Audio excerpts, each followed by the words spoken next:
Meu nome é Arthur e o título do artigo que eu vou apresentar hoje é Além do LMS, Adaptabilidade e Recontextualização.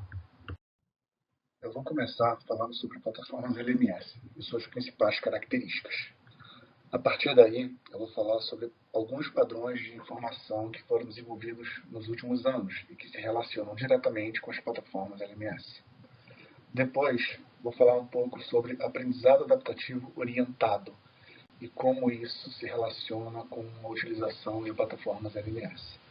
No final, eu vou discutir um pouco sobre os tópicos que foram vistos. O objetivo original de plataformas LMS era a automatização da administração de treinamentos. Esses treinamentos eram administrados de forma online nos recursos disponíveis à época, no caso, navegadores web. Atualmente, o maior uso dessas plataformas está vinculado à produção e armazenagem de cursos educacionais. Essas plataformas são utilizadas em diversas instituições como ferramentas de auxílio e suporte aos cursos ministrados em sala de aula. Existem diversas plataformas disponíveis, algumas proprietárias, algumas abertas para uso gratuito. Nós não vamos entrar nas diferentes plataformas disponíveis no mercado. No entanto, nós vamos falar um pouco sobre as principais funcionalidades relacionadas a uma plataforma LMS. Agora eu vou falar um pouco sobre as funcionalidades básicas de um LMS. Primeiramente, existem as funcionalidades relacionadas à criação de grupos, que nada mais é do que a agregação de usuários ou alunos dentro de um determinado curso ou em diferentes cursos com algum motivo específico, por exemplo, distribuição de atividades. Existem também funcionalidades relacionadas aos recursos multimídia, que são a agregação de conteúdos como imagens ou vídeos ou recursos online que possam ser usados pelos professores. Lógico, o LMS é um sistema de múltiplos usuários, então é necessário que existam algumas ferramentas administrativas, como, por exemplo, a adição ou exclusão de diversos usuários do sistema. O desenvolvimento de conteúdo educacional também é um fator importante e está vinculado ao principal uso das plataformas hoje. É importante que os professores possam criar e modificar conteúdos online diretamente na própria plataforma. Junto com o conteúdo educacional, vem as áreas de discussão. Áreas de discussão podem ser de dois tipos. Assíncronas, nas quais os usuários não precisam estar conectados, e síncronas, nas quais os usuários estão sempre conectados. Um exemplo de cada um deles, por exemplo, fóruns são áreas assíncronas, porque os usuários podem entrar a qualquer momento, ver as mensagens e postar respostas. Salas de bate-papo são áreas síncronas, porque os usuários precisam estar conectados naquele momento para todos poderem se falar. Existem ferramentas também de acompanhamento pedagógico, que estão relacionadas ao desempenho e experiência que o usuário tem na plataforma. Então, de modo geral, tudo que o usuário faz, tudo que o usuário vê dentro da plataforma e é gravado em algum lugar. Existem também alguns outros recursos que são essenciais a uma plataforma. Ferramentas de estudo, por exemplo. O aluno, no caso, ele deve ser capaz de tomar notas ou de mapear algum tipo de conteúdo, marcar para ser usado posteriormente.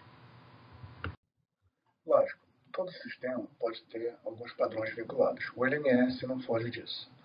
Um LMS é um sistema de informação como qualquer outro. Então, ele pode usar padrões de informação, padrões de conectividade, enfim, tudo que um sistema precisa para funcionar e se comunicar com outros.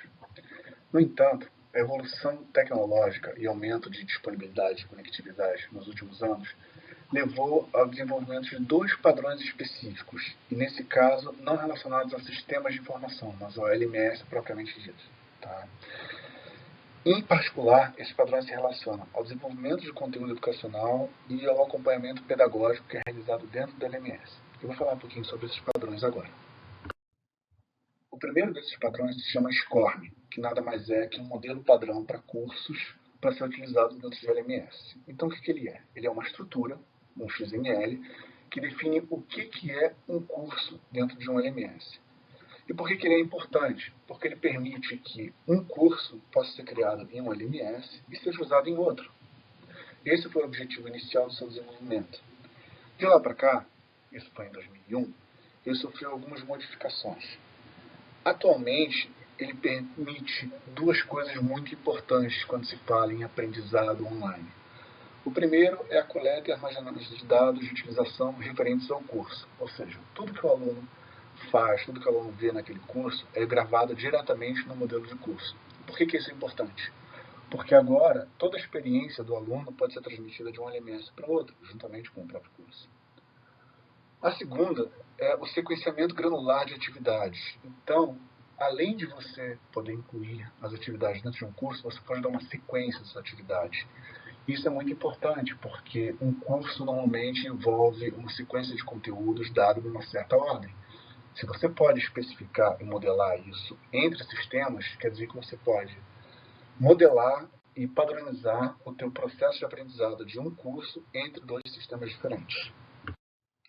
O próximo padrão sobre o que eu quero falar se chama XCPR. Esse padrão, diferentemente do SCORM, é focado na coleta de experiências do usuário. Todas as experiências de um usuário em relação ao curso que ele fez ou viu são gravadas em um segundo sistema chamado Learning Record Store. E por que isso é importante? Esse é o primeiro padrão que não é centrado na LMS. É um padrão que considera que existem outros sistemas lá fora além do LMS. Entre outras vantagens, ele permite a construção de um perfil de aprendizagem de um aluno. Por ser um padrão construído ao redor do conceito de afirmações ao invés de estrutura de dados, ele permite que todas as informações sejam gravadas de um jeito mais flexível. Então, ao invés de eu preencher campos no sistema, eu gravo afirmações, dizendo que um estudante lê um determinado artigo, por exemplo. E isso pode ser processado de diferentes jeitos em cima de uma semântica específica. Isso é importante porque permite que a informação ela possa ser condensada e transmitida de forma mais otimizada para outros sistemas, sem a necessidade de estruturas complexas envolvendo campos fixos, por exemplo. Justamente por não ser focado na LMS, ele é considerado o sucessor do SCORM. Ele permite que o aprendizado virtual seja levado além do LMS, além do navegador. Então, toda a experiência pode ser gravada e compartilhada entre aplicativos móveis, entre outros usuários que não existem necessariamente no LMS, e permite atividades como aprendizado virtual em grupos geograficamente distribuídos, uma vez que você pode utilizar aplicativos diferentes, que não LMS, para gravar e compartilhar experiências. Com isso, você consegue construir um perfil de aprendizagem mais completo e você consegue ter uma transição transparente entre diferentes plataformas de aprendizado, não só LMS. Esses padrões são importantes porque a gente chama de aprendizado adaptativo orientado, que é o quê? Nada mais é do que você construir um caminho de aprendizagem personalizado para o aluno. Com isso, você pode ter suporte a diferentes estilos de aprendizagem, dado que diferentes alunos aprendem de diversas formas. Você pode ter também objetivos de aprendizagem vinculados a objetos. Então não é mais só completar um curso, é completar um curso com um propósito. E isso pode estar vinculado ao que existe no LMS e que existe em outros sistemas. Você pode focar em competências. Você pode desenvolver o aluno utilizando o conteúdo educacional como apoio e não como objetivo, o que é muito importante na metodologia pedagógica. Esses novos padrões, essas novas tecnologias permitem que o LMS seja só uma peça na educação virtual, no processo de educação do aluno, e não mais o centro. A partir do momento que você sai do sistema, você abre diversas possibilidades para ter um aprendizado orientado à experiência real do aluno. Então, não é só o que ele aprende, mas como ele aprende. E mais do que isso, você sai do navegador, você sai da sala de aula, você tem ambientes de aprendizado realmente distribuídos, que podem ser influenciados pelas condições do próprio ambiente ou por outros fatores externos ao sistema, possibilitando, portanto, uma experiência de aprendizado realmente rica. Muito obrigado.